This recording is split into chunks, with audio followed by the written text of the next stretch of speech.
आप लोग साइड होते हैं, साइड होते हैं, साइड होते हैं आप लोग, साइड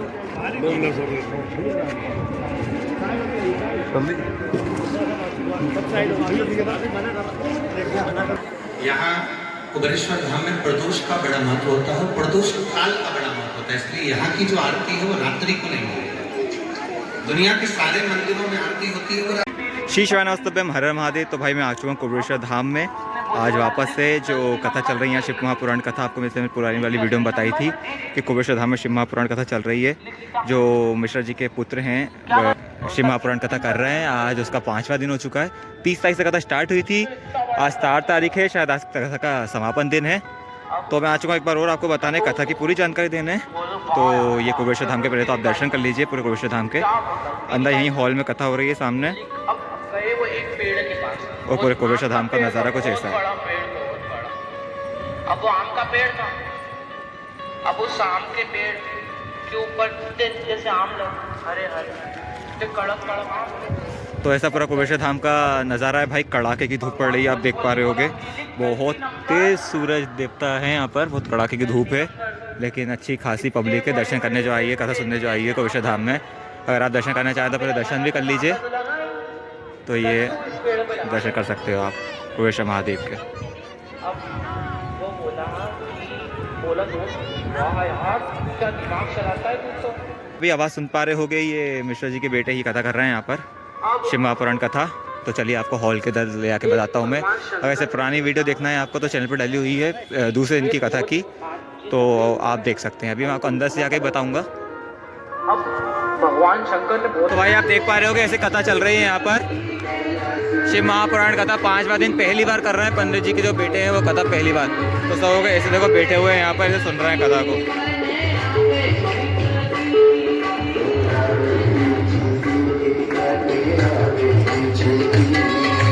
सारी गलतियां मिटा, सबसे मेरी सारी गलतियां मिटा। बोलता क्यों, क्या हो गया? बोलता इसलिए अगर पेड़ पे कद्दू लग जाता वो नाक पे लग जाए, घर की जगह होगी कद्दू लग जाता वो नाक पे लग जाता तो चाहिए नहीं और मिठास नहीं करना भाई। वही अपना आप भगवान भाई। अब पशुपतिनाथ का प्रागट्य कैसे हुआ आपको तो पता ही नहीं।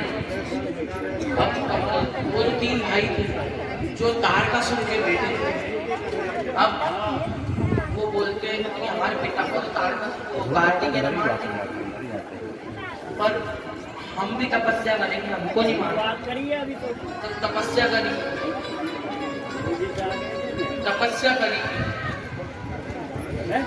और भगवान भाई ऐसे कुछ कथा चल रही है यहाँ पर। ऐसा तो हो नहीं सकता, मृत्यु तो आनी, मृत्यु तो आनी सारे असुरी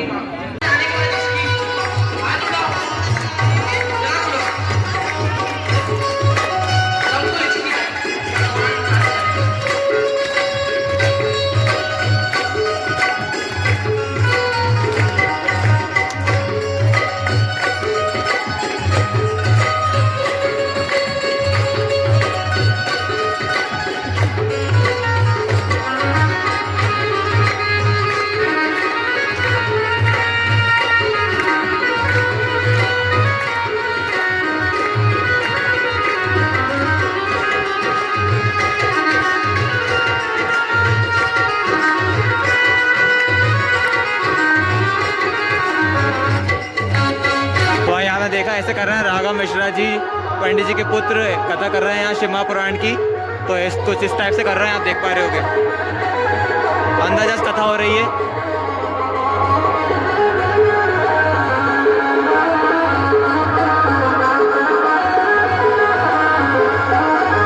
जो हॉल है वो पूरा खचाखच भरा हुआ है, यहाँ तक कि बाहर भी लोग बैठे हुए हैं। मई का दिन है आज, जो कथा का 5वां दिन हो चुका है, यानी समापन दिन। तो यहीं इसी हॉल में हो रही है कथा सामने, अभी आपको दिखा के आया मैं। तो अभी पंडित जी भी आएंगे हमारे बीच में, यानी कथा में रोज़ आते हैं, तो आप उनके भी दर्शन कराऊंगा आपको आज की वीडियो में। तो भाई पंडित जी आ चुके हैं, आप देख पा रहे होगे, गुरुदेव।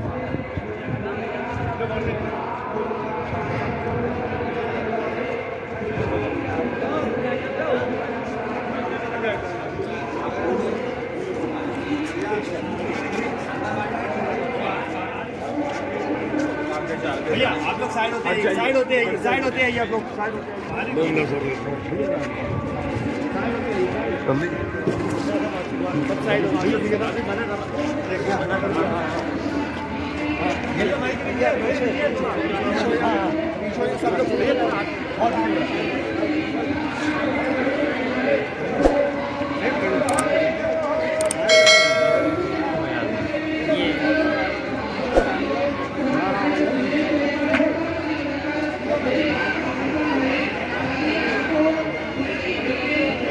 सुंदर कथा हम सभी को श्रवण करने का जो अवसर भी प्राप्त हुआ है। साथ में हम सभी ने प्रार्थना करी है गुरुदेव से कि हमको प्रति महीने एक कथा राघव मिश्रा जी की श्रवण करने को मिले। तो एक बार ताली बजाकर मेरी बात का समर्थन करें। हमको हर महीने कम से कम पंडित राघव मिश्रा जी की कथा श्रवण करने को मिलेगी।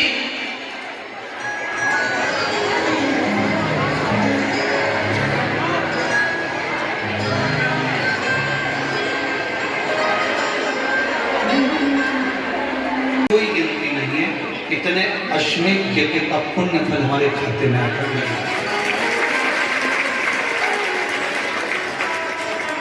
और शिव महापुराण में जब समापन का दिन होता है, 12 ज्योतिर्लिंग का जब हम प्रसंग श्रवण करते हैं, 12 ज्योतिर्लिंग का जब हम कथा श्रवण कर रहे होते हैं, तो कहते हैं कि हमको वो 12 ज्योतिर्लिंग के दर्शन का पूरा पुण्य फल केवल कथा के माध्यम से प्राप्त है।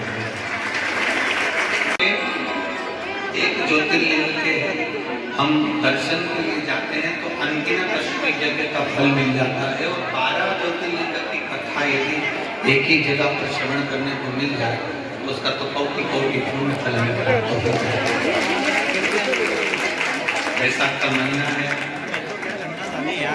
कुबेरेश्वर धाम की पवित्र भूमि है कंकर शंकर, चिरंजीवी राघव जी मिश्रा जी की पहली कथा है।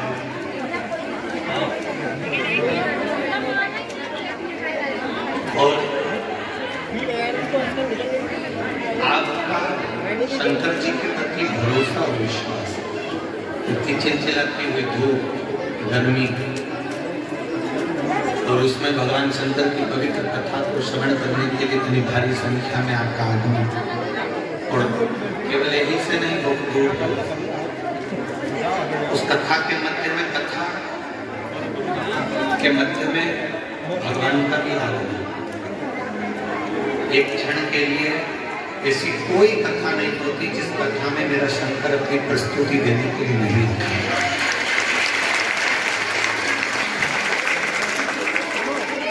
जब आप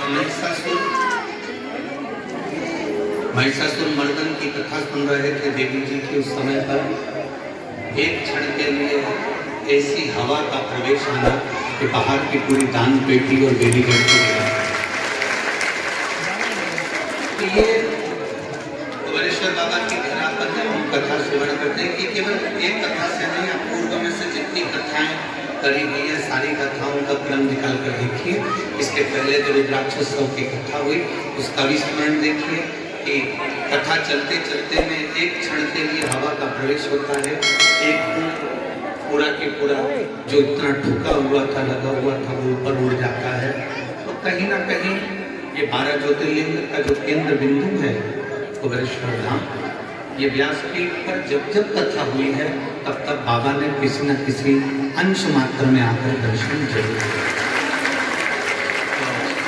आज आप लोगों का कथा सुनना, आज आप लोगों का कुबेरेश्वर धाम आना सफल हो गया।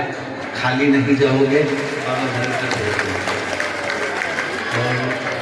खाली ना जाता कोई से तुम्हारे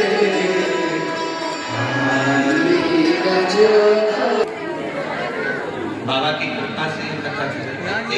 एक बात का स्मरण रहे, हमारा भी एक चित्त है, मन है।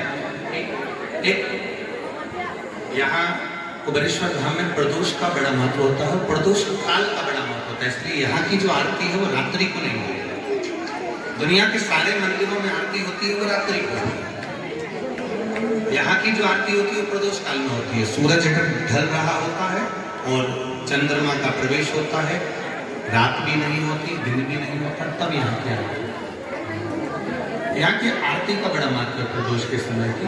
तो हमारा भी ये प्रयास है पूरा कि खुले आसमान में प्रदोष जो एक कथा रह गई है प्रदोष शिव पुराण, वो कहीं नहीं बाजते हुए वो प्रदोष शिव पुराण की कथा खुले आसमान में प्रदोष के समय पर ही चालू। जब प्रदोष का समय चालू हो उस समय पर वो शिव पुराण चालू हो और उस समय पर लोग उस कथा को श्रवण करें, भले फिर सुनते सुनते रात्रि हो जाए 1-2 घंटा की, पर प्रदोष काल से चालू होकर रात्रि तक उसको श्रवण की जाए और उसको लोग सुनाए। और उसमें जितनी माताएं भले उसको 25 साल 30 साल 35 साल 40 साल की अगर शादी को हो गए और बच्चा नहीं हुआ हो तो वो प्रदोष काल की कथा सुनकर बैठकर वहीं पर बेलपत्र ग्रहण करे और बाबा की ऐसी कृपा हो कि 3 महीने में फिर उसका गर्भ ठहर जाए और बच्चों को ले। तो कुछ ऐसे कथा हो रही थी पूरी, मैंने आपको बता दी। यहाँ पर कथा का अंतिम दिन था आज 5वां दिन, और रुद्राक्ष वितरण भी जल्दी शुरू होंगे। 15 मई से सुनने में आ रहा था रुद्राक्ष वितरण का, तो वो वीडियो भी जल्दी आ जाएगी आपके सामने। जैसे रुद्राक्ष वितरण शुरू होंगे उसकी वीडियो भी आपके सामने आ जाएगी। तो चैनल को सब्सक्राइब जरूर करना, वीडियो को लाइक कर देना, शीश शिवा नमस्तम करो जरूर लिख देना भाई लोग। तो अगर वीडियो पसंद आए चैनल को सब्सक्राइब करना और जानकारी के लिए चैनल सब्सक्राइब जरूर कीजिएगा। शीश शिवाय नमस्तभ्यम, हर हर महादेव, घर घर महादेव।